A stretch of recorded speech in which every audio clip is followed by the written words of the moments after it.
मंचावरती आमंत्रित करेन माननीय डॉक्टर संजीवनी तडेगावकरजींना.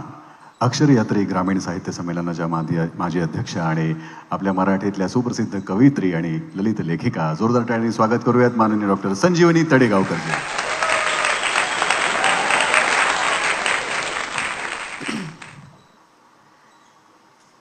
सकाळ पुस्तक महोत्सव एवढ्या मोठ्या प्रमाणामध्ये पहिल्यांदा आपण करताय याचा आम्हाला लेखक म्हणून खूप आनंद आहे. आम्ही दिल्लीमध्ये भरत असलेल्या, जयपूरमध्ये भरत असलेल्या साहित्य महोत्सवांकडं पाहिलेलं आहे आणि तिथल्या कार्यक्रमांकडंही पाहिलेलं आहे. त्याचं जे आटोपशीर, नीटनेटकं आणि कट टू कट असं म्हणूयात नियोजन, तर ते आमच्यासाठी मराठी लेखकांसाठी फार अप्रूप अशी गोष्ट आहे आजच्या घडीला. आणि अशा पार्श्वभूमीवर एक सकाळ समूहासारखा मोठा माध्यम समूह या क्षेत्रामध्ये आपली स्वतःची एक नवीन व्यासपीठ लेखकांना देऊ पाहत आहे याचा मला वैयक्तिक एक कवी म्हणून खूप आनंद होतोय. आणि तुमचा जो मनोदय आहे की भविष्यामध्ये हे आपल्याला सातत्यानं आणि 3-4 अशा दिवसांमध्ये करायचं आहे, ते तर फारच सुंदर गोष्ट होणार आहे. मित्रांनो, पुस्तकं आयुष्यात आल्यामुळं सोनं होतं हे आपण वाचलेलं असतं, पण पुस्तकं आयुष्यात आल्यानंतर काय होतं त्याचं मूर्तिमंत उदाहरण म्हणजे आम्ही इकडं बसलेली माणसं आहेत.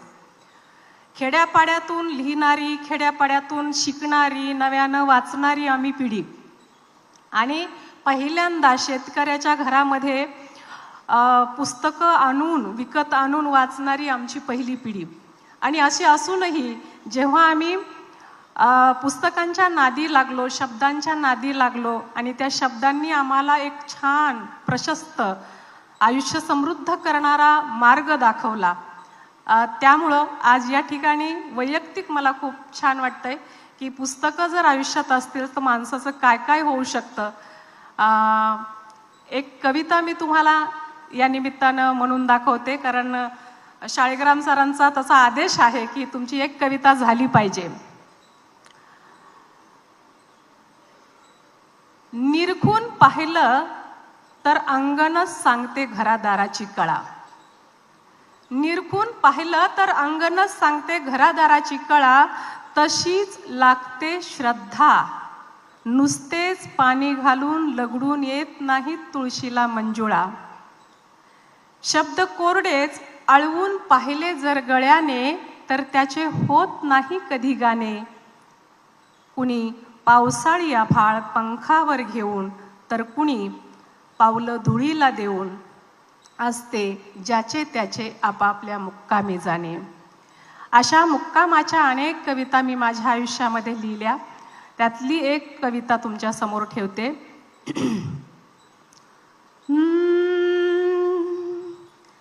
जगण्याचे जगणे जगून झाले बाई, समजून उमजले तरी मज कळले नाही. समजून उमजले तरी मज कळले नाही.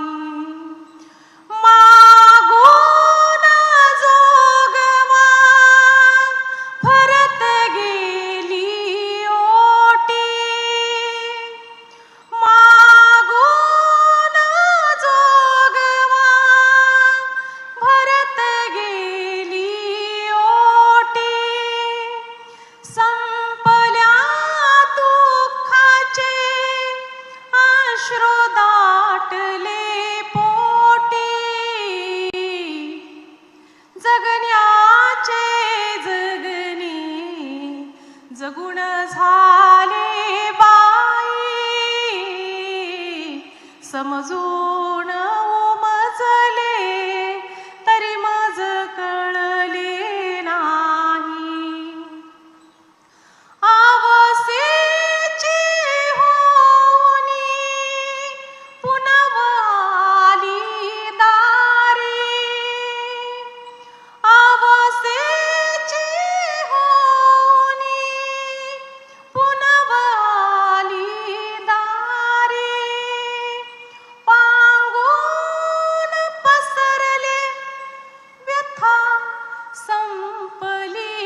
समजून उमजले तरी मज कळले नाही, रंगात नाहले तरी उडाला रंग,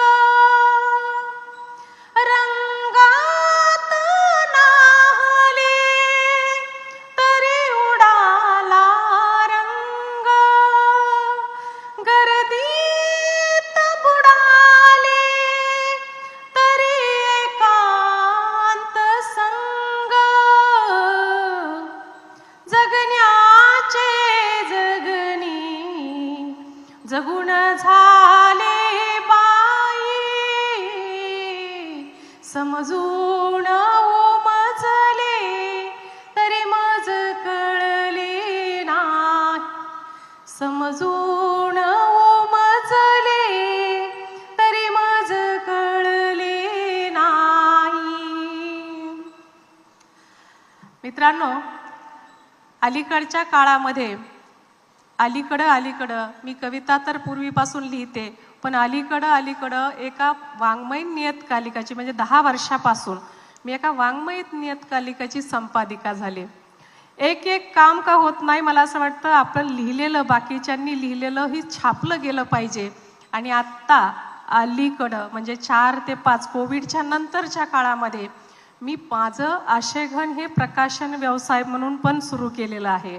आता त्याला व्यवसाय म्हणायचं की नाही मला माहीत नाही, कारण मी एक लेखिका आहे आणि मला असं वाटतं की अनेक आडले नडलेले लेखक असतात ज्यांना चांगले चांगले प्रकाशक घडवतात आणि फार फसवतात. असे माझ्या आजूबाजूच्या गावातले परिसरातले लोक येतात आणि म्हणतात की ताई तुम्ही करा, तुमच्यासारखं पुस्तक आमचं झालं पाहिजे. आणि मला असं वाटतं की मी ना नफा ना तोटा या प्रमाणामध्ये ते पुस्तकं करण्याचा एक अल्पसा प्रयत्न करते आहे. मला वाटतं शाळेग्राम सरांना हे मला सांगायला मला बरं वाटतंय की तुम्ही जे काम करताय ते आम्ही छोटंसं अगदी चिमणीसारखं, चिमणीच्या चोची इतकं आम्ही ते काम सुरू करतोय की लेखकांनी नुसतंच लिहू नये, तर ते प्रसारित करण्यासाठी किंवा त्याचा अजून संवर्धित करण्यासाठी अजून आपल्याला काय काय करता येईल तेही आपण करण्याचा एक प्रयत्न केला पाहिजे असं मला वाटतं. आणि म्हणून या पुढं 2-3 दिवस सलग चालणाऱ्या पुस्तक महोत्सवासाठी माझ्या मनपूर्वक शुभेच्छा देते आणि थांबते. धन्यवाद.